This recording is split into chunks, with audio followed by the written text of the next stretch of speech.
অসুস্থ বোন জামাইকে হাসপাতালে চিকিৎসাধীন রেখে নিজ বাড়িতে ফেরার পথে মর্মান্তিক রেল দুর্ঘটনায় মৃত্যু ঘটে এক শালকের। ঘটনাটি ঘটে উত্তর জেলার পানিসাগর মহকুমার অন্তর্গত চামটিলা ধর্মনগর সড়কে রক্তছড়া রেল ক্রসিংয়ে।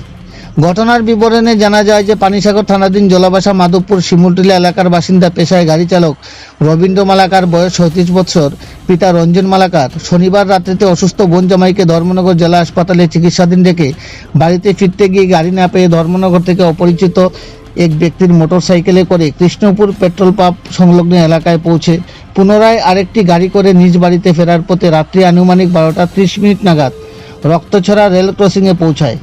রেল ক্রসিংয়ে গেট বন্ধ থাকার অবস্থায় গাড়ি থেকে নেমে রেল লাইন পারাপার হয়ে যাবার পথে দুরন্ত গতিতে ছুটতে আসা দূরপাল্লার কমলাপতি এক্সপ্রেস ট্রেনের ধাক্কায় গুরুতরভাবে ছিটকে পড়ে রেল ক্রসিংয়ে লোহার পাটাতনে মাথার আঘাত পেয়ে ঘটনাস্থলে মৃত্যু হয় ওই যুবকের।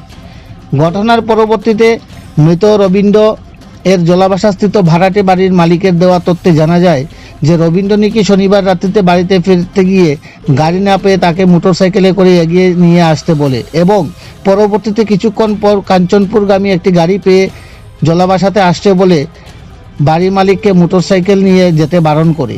কিন্তু এর পরবর্তী সময়ে সম্ভাব্য নির্ধারিত সময় পেরিয়ে গেলেও রঞ্জন বাড়িতে ফিরে না আসাতে ফোনে যোগাযোগ করেও কোনো হদিশ না পেয়ে বাড়ির মালিক পুনরায় মোটরসাইকেল নিয়ে চারুপাশা পর্যন্ত ফিরে এসে গিয়ে দেখতে পায় রক্তছড়া ক্রসিং গেটে কয়েকজন রেল পুলিশের উপস্থিতি রঞ্জিতের ক্ষতবিক্ষত দেহটি মাটিতে পড়ে রয়েছে।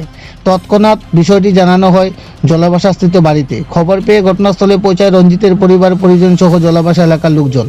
পরবর্তীতে রাত্রি হওয়াতে ধর্মনগর রেল পুলিশের তৎপরতায় মৃতদেহটি ময়নাতদন্তের জন্য নিয়ে আসা হয় পানিসাগর মহকুমা হাসপাতালের মর্গে।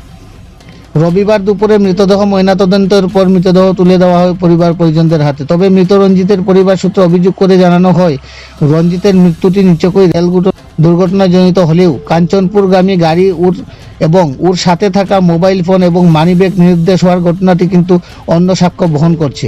এই নিয়ে রেল পুলিশ নিরপেক্ষ ও সুষ্ঠু তদন্ত সাপেক্ষে জোর তল্লাশি অভিযান চালিয়ে যাচ্ছে।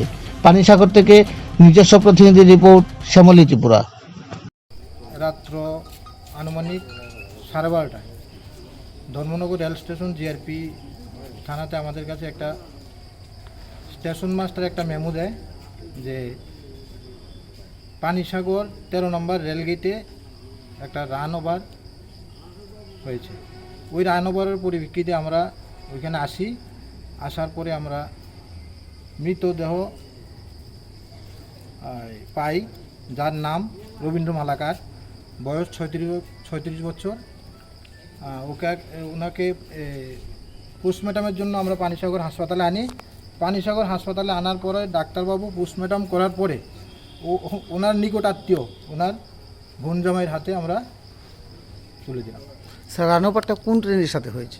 ত্রিপুরা সুন্দরী এক্সপ্রেস। রাত্রে তখন রাত্রে আনুমানিক 12:20 এসে দেখতে পেলেন, তখন কি সে নিশ্চিত মৃত্যুর কোলে ঢলে পড়েছে? তো স্যার, আমরা জানতে পেরেছিলাম ঘটনাস্থলে ফায়ার সার্ভিস গিয়েছিল। আপনাকে ফায়ার সার্ভিসকে পেয়েছিলেন? না, আমরা ফায়ার সার্ভিস পাইনি। পরবর্তী আমরা নিয়ে আনছি।